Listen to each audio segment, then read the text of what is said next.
Isang high-value individual at timbog sa buy-bust operation sa Marifos kay Pilar, Sorsogon. Alamin natin ang buong detalye ng balita na sa linya sa Megapo Patrol number 25, SM Alvin Lozano. Bicol Network News Report!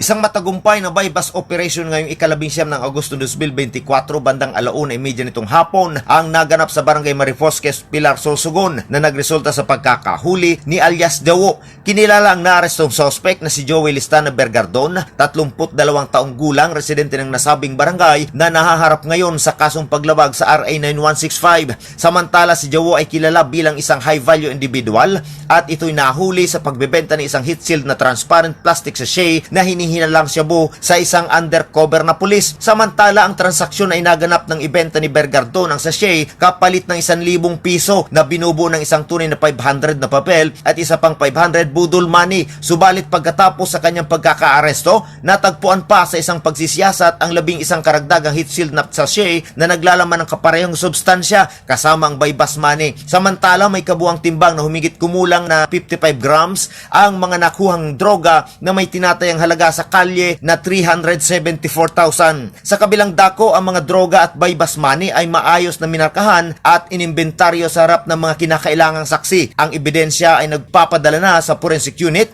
habang si Jawo naman ay mananatili sa kustodiya ng Pilar MPS para sa karagdagang legal na aksyon. Mula dito sa bayan ng Pilar, kasama mo sa pagbabalita para sa Bicol Network News, Megawa Patrol numero 24, Alvin Lozano, tatak tunay na serbisyo.